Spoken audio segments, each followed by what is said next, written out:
जैसे ही कजरी के कमरे में कदम रखा, सामने का दृश्य देखकर डॉक्टर विद्या के गले से चीख निकल गई।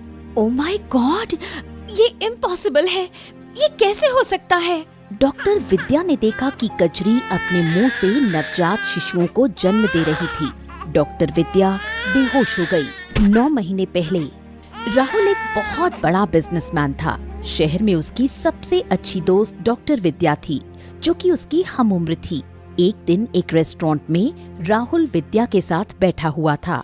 विद्या, एक सफल बिजनेसमैन बनना भी इतना आसान नहीं है। दिमाग को बहुत थकाना पड़ता है। इसलिए तो बोल रही हूँ कि कहीं घूम कर आते हैं।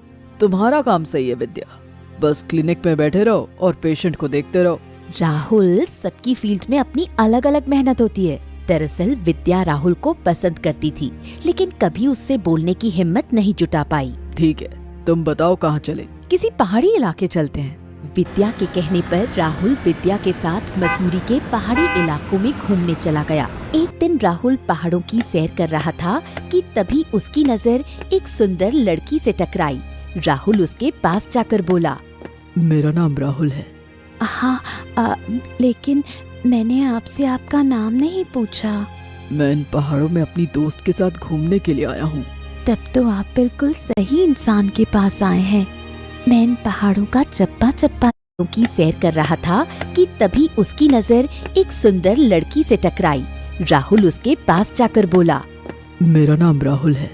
हाँ, लेकिन मैंने आपसे आपका नाम नहीं पूछा। मैं इन पहाड़ों में अपनी दोस्त के साथ घूमने के लिए आया हूँ। तब कि राहुल उस लड़की पर पहली ही नजर में दिल हार बैठा। अगले दिन विद्या राहुल से बोली, राहुल, कि तुम किस गवार को पकड़ लाए? विद्या, वो गवार नहीं है, बल्कि एक पहाड़ी लड़की है।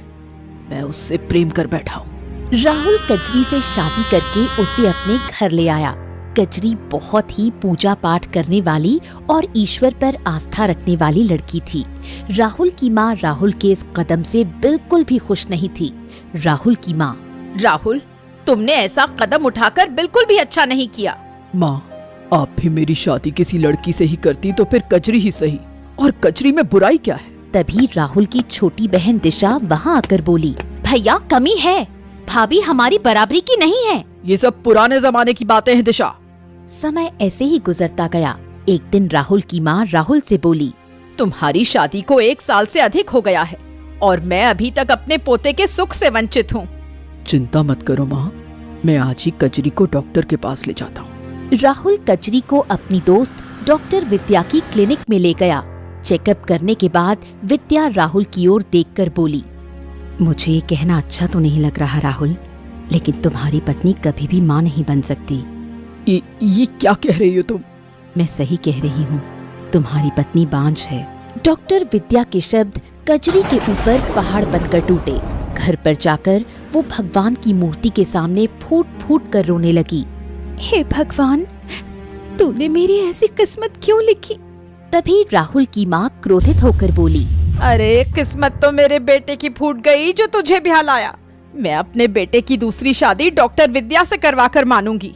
उस दिन से कजरी चुप चुप रहने लगी और विद्या राहुल के नजदीक आने की कोशिश करने लगी। अब वो राहुल से मिलने उसके घर रोज रोज आती। एक दिन की बात है, डॉक्टर विद्या राहुल के घर पर राहुल से मिलने के लिए आई थी कि तभी एक साधु बाहर से आवाज लगाता हुआ बोला, ईश्वर के नाम पे कुछ दे दे बाबा, ईश्वर के नाम पे कुछ दे दे। साधु की आवाज सुनकर कजरी दौड़ती हुई आटा लेकर साधु के पास पहुंच गई। तेरे चेहरे पर ये उदासी कैसी?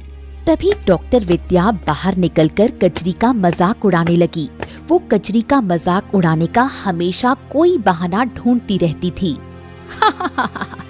साधु बाबा, ये बांझ है और बांझ के चेहरे पर कभी खुशी नहीं होती। किसने कहा कि ये बांझ है? इसकी 3 संतानें होंगी। ये 2 पुत्र और एक सुंदर पुत्री को जन्म देगी। साधु की बात का डॉक्टर विद्या मजाक उड़ाते हुए बोली, अपनी बकवास बंद कर पाखंडी साधु। मैं एक डॉक्टर हूँ, मैंने इसका फुल चेकअप किया है। ये एक बांझ है और तू बोल रहा है कि इसकी 3 संतान होंगी। अरे, जब इसके गर्भाशय में ही प्रॉब्लम है तो इसकी संतान कहाँ से होंगी? मुंह से होंगी। अगर मेरी बात का विश्वास नहीं होता तो आज की तारीख याद कर लेना। ठीक 9 महीने बाद अपनी आंख से चमत्कार देख लेना। उस दिन के बाद विद्या कजरी का और ज्यादा मजाक उड़ाने लगी। अरे 6 महीने तो हो गए, लेकिन तुम्हें देखकर दूर दूर तक नहीं लग रहा कि तुम प्रेग्नेंट हो। 9 महीने बाद विद्या कजरी का मजाक उड़ाने के लिए ही आई थी कि तभी उसने देखा कि कजरी दर्द से तड़प रही थी। उसके मुंह से बच्चे निकल रहे थे। विद्या चीख के साथ बेहोश हो गई कि तभी कजरी का पति राहुल और उसकी माँ दौड़ते हुए कमरे में आ गए। दिशा ये दृश्य देखकर दंग रह गई। कजरी को तुरंत हॉस्पिटल एडमिट कर दिया गया। ये एक चमत्कार है राहुल, पहली बार ऐसा हुआ है कि किसी माँ ने अपने बच्चों को मुंह से जन्म दिया है, और वो भी 3-3। आपके दोनों बेटे और एक बेटी पूरी तरह से स्वस्थ हैं। कुछ दिनों बाद कजरी स्वस्थ होकर तीनों बच्चों को लेकर अपने घर आ गई। मुझे माफ कर दो बेटी। तभी वहाँ पर विद्या आ गई। मुझे भी माफ कर दो कजरी, मैंने तुम्हारा हमेशा मजाक उड़ाया। मैंने उन पहुँचे हुए साधु का भी मजाक उड़ाया। आज मुझे पता लगा कि जीवन में कुछ ऐसे चमत्कार भी होते हैं कि मेडिकल साइंस धरी की धरी रह जाती है।